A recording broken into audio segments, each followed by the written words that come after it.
महोदय, अब तो हमारा तिरंगा झंडा भी हमसे ये पूछने लगा है कि क्या बात है भारत, आजकल फहराने से ज्यादा मैं कफन में दफनाने के क्यों काम आ रहा हूँ। आजकल फहराने से ज्यादा मैं कफन में दफनाने के क्यों काम आ रहा हूँ। हृदय तो उस दिन फट गया जब बूढ़ी माँ अपने बेटे के चिथड़ों को देखकर बोली कि साहब, आप तो भर्ती में 1 इंच भी कम नहीं लेते, मैं आधा शरीर कैसे ले लूं।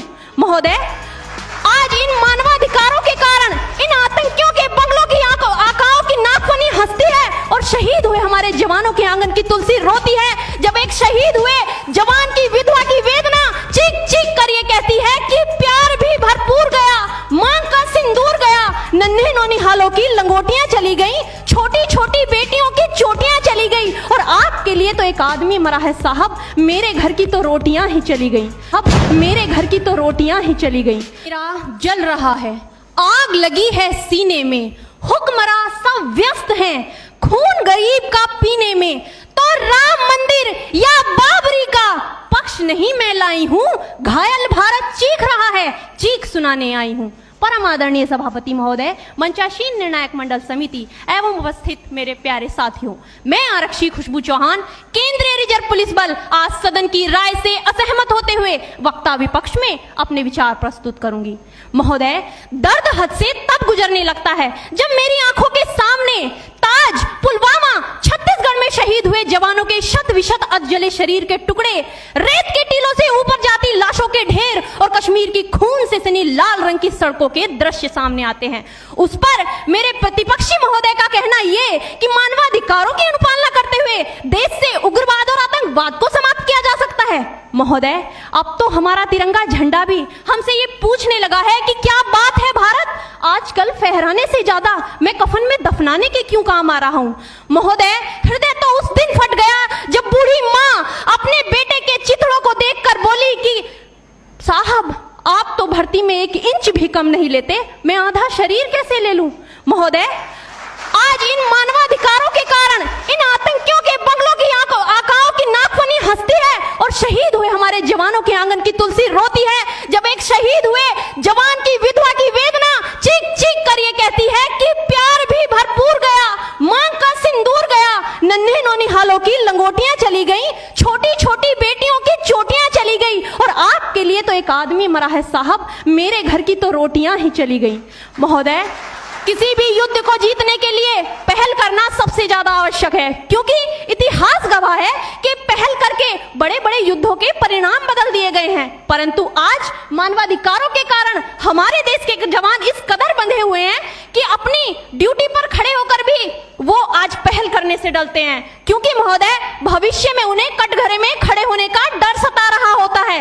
वो ये जानते हैं कि चाहे एक उग्रवादी की राइफल से निकलने वाली गोली को ये तय करना पड़े या ना पड़े कि वो किसे लगेगी, लेकिन हमारी राइफल से निकलने वाली हर गोली को ये निर्णय लेना पड़ता है कि चाहे वो किसी निर्दोष को लगे, दोषी को लगे या ना लगे, परंतु किसी निर्दोष को नहीं लगनी चाहिए। यदि ऐसा हुआ तो ना तो ये समाज हमें छोड़ेगा, ना ही तिल का ताड़ बनाने वाली ये मीडिया हमें छोड़ेगी। और महोदय, मानवाधिकार के तले किसी जवान को दबाकर युद्ध के मैदान में छोड़ देना कोई वीरता नहीं, एक आत्महत्या है। क्योंकि महोदय, फूल को श्रृंगार दो ये मुमकिन नहीं और एक वीर को झनकार दो ये मुमकिन नहीं। जो हाथ बांध दे सेना के, ऐसे मानवाधिकार का पालन संभव नहीं। महोदय, आज सत्यनिष्ठा के मार्ग पर चलते हुए भी हमारे देश का जवान इन आतंकवादियों, इन पत्थरबाजों से डरता है, क्योंकि वो जानता है कि उसकी राइफल से निकलने वाली गोली अगर टारगेट को हिट नहीं भी करेगी तो भी 400 मीटर तक जाएगी, और यदि इस बीच वो किसी निर्दोष को लग गई तो महोदय, हमें अपनी नौकरी से हाथ तक धोना पड़ सकता है।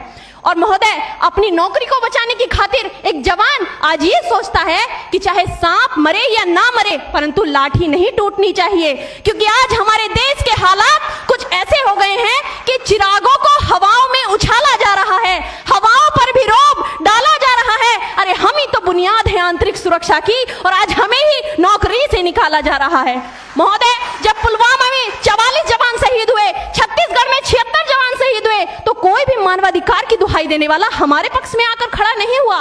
परंतु जब जेएनयू विश्वविद्यालय में एक देशद्रोही के द्वारा भारत तेरे टुकड़े होंगे, अफजल हम शर्मिंदा हैं जैसे देशद्रोही नारे लगते हैं, तो सारे मानवाधिकार के ज्ञाता आकर उसके पक्ष में खड़े हो जाते हैं। तभी तो क्या कहा था उस देशद्रोही ने कि तुम एक अफजल अपनी भारतीय सेना की तरफ से आज ये ऐलान करती हूँ कि उस घर में घुसकर मारेंगे जिस घर से अब जल निकलेगा, वो कोख नहीं पलने देंगे जिस कोख से अब जल निकलेगा। उठो देश के वीर जवानों, तुम सिंह बनकर दहाड़ दो। महोदय, अंत में अपनी वाणी को विराम की ओर ले जाते हुए मैं सिर्फ इतना ही कहना चाहूंगी कि मुझे अफसोस है अपने देश की न्यायिक प्रक्रिया पर, जहां आज भी रात के 12 बजे अजमल कसाब जैसे आतंकी के लिए सर्वोच्च न्यायालय के दरवाजे खोल दिए जाते हैं। ऐसे देश से मानवाधिकारों की अनुपालना करते हुए आतंकवाद और उग्रवाद से कभी नहीं निपटा जा सकता। मानवाधिकार के नाम की दुहाइयां देने वालों, सीमा पर लड़ा नहीं जाता चरखों से शोलों के आगे, रामायण पढ़ी नहीं जाती सीमा पर गोलों के आगे। धरती के घोर कुहासे को एक सूरज ही हर सकता है, क्योंकि एटम बम से रक्षा केवल एटम बम ही कर सकता है। जय हिंद, जय भारत।